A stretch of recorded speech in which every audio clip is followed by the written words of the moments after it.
Hey everybody, welcome to Menlo Unscripted. My name is Andy, I'm on staff here at Menlo Church, and every week we are sending out a video answering questions. So if you have any questions, make sure you email them in, call us, I don't know if anybody uses a phone anywhere, text it in, but we are answering as many questions as we can during the season of transition. And today with me is Mark Morinishi. Welcome Mark, we're so glad you're here. Thanks for having me. And in case you didn't know who Mark was, he's the guy behind the scenes who is making sure our digital church is going up online and everything is working behind the scenes on YouTube and again with our Life Church platform, everything that we're doing. So Mark is the guy. And we had some questions that came in, Mark, about the digital church. Just one of them is, what are you finding out about digital church? Yeah, that is a great question, and I think a lot of churches are trying to figure out the correct answer for that. What we've landed on is digital church should be pointed towards engagement. We don't want people to be simply viewing, but we want to move them from passive viewership to active engagement in our services, and that's really the heart and the goal behind what we're putting out and how we're putting it out. So I see a lot of people at the 8:30 service, 10 and 11. There's a chat. So you hit a chat button and then you can talk to people. There's actually, are those real people or is that a computer responding? Yep, every time you see the word host next to someone in that chat, that is actually a real person. And those are all pastors and people that we have on our church staff. So we are actually behind the scenes in a Zoom room, all talking to each other, helping answer questions that come through in the chat, pointing people towards prayer if they need prayer.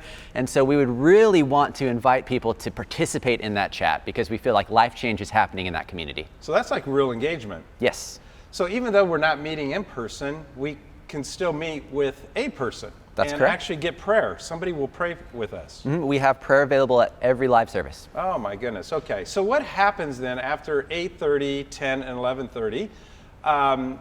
Can I watch the service at another time? Absolutely. So all of our services will then be live after those service times on our church online platform. After those are over for the day on Sunday, you can head over to our YouTube channel, and that's where they live. The full service will live there as well as the message only. All right, so help me out. I'm brand new to this. How do I find the first three services where I'm interacting with our pastors? Yep, so those are every Sunday at 8:30, 10, and 11:30 at menlo.online.church. Okay, .online.church. And then, you know, I'm a Netflix guy. I like to watch things when I can, or I'm walking around, or taking a jog, or a bike ride. How can I watch the service? It's YouTube? If you're a Netflix guy, then yes, youtube.com/Menlo Church. And if you're a podcast guy, we also have podcasts available, as well as if you just want to put it on YouTube, play it, just the message, that's available there as well.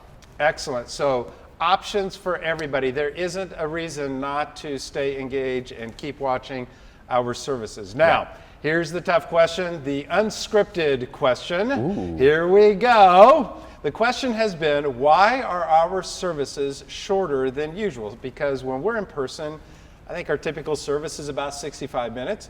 But since we've gone online, the service has gotten shorter. So what's going on there? Yeah, so we have been experimenting with service length, and we've had services as short as 35 minutes and as long as 75 minutes. And so what we're looking at when we're experimenting is, one, how many people are watching, but more importantly, how many people are participating and how long are people watching for? Whoa, wait a second. We can actually know and see when people are watching and for how long? That's correct. Oh.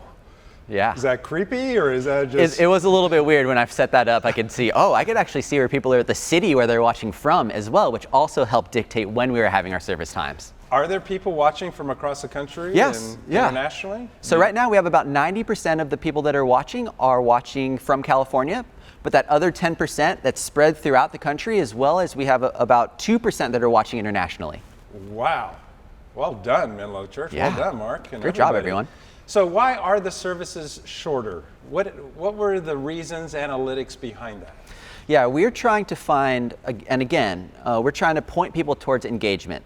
And what that looks like is for our church online platform, that 8:30, 10, and 11:30 service that we were talking about earlier, where there's a live chat and live prayer, we found that medium range service, that 40 to 50 minute service, that's when people were, one, watching the entire service, as well as engaging the most with our chat. So those services, high engagement. High engagement. But then on YouTube, we noticed an hour, hour and 5 minute, hour 15 minute service, the engagement was going down. So when we shortened the service, what happened there? Did the engagement go up or go down? The engagement went up. So shortening, the engagement went up. Yeah. And again, we don't really have a perfect answer as to why that happened. And a lot of churches are kind of figuring out, okay, what's the best strategy? What does the service look like? What are different elements that we can include? Really, in our findings for that, we wanted to just nail down, okay, how are people connecting with our services? And we want to always push people towards engagement and next steps, whether that engagement is in the chat or that is, hey, I'm filling out a Connect card, or I want to jump into a life group by clicking on that life group moments button. So that's our heart and our thinking behind that service length. So I think people are struggling also using or experiencing a digital church. And this is happening across America. Everybody that I'm reading, it is, we're realizing it doesn't have the same feel, or I'm still missing something from in-person versus digital. So it is just two different genres though. It is apples and oranges. Yes. It is not apples and apples here. So when you're feeling like, maybe if I had a longer service, it would meet some need, it probably never will. What do you think? Yeah, I think probably every Sunday we get a question on, man, when is church going to start again? When are we back in church? And that answer is, this is church. We're doing it. We're doing it right here. And that's a pivot that we're trying to guide people towards community, right? And we're trying to get community through engagement. So that's why we have that chat available. But that's also why we launched our Facebook groups, where people can go into each campus, they can log in, they could either watch the service through a watch party on Sunday morning as well. That's another avenue that people have to watch our services. But that's a place where you can find those conversations that you'd normally have when you're getting donuts or getting your coffee in the morning. That's the place for those conversations. To meet that emotional need that we've gathered together. Right. So making a service an hour, 2 hours, probably still isn't going to meet that need. So as we've reduced the time on the service, engagement has actually gone up. But we're finding other avenues then for people to have the emotional need of the coffee and the donuts. Exactly. Missing meeting exactly. together. That person-to-person connection. Yes. Yeah. Hey everybody, thank you. Mark, thank you so much. Thanks, Andy. And for meeting us, make sure you send in your questions, and every week we're going to answer a question. And this was very informative. Thank you, Mark. Yeah. Take care.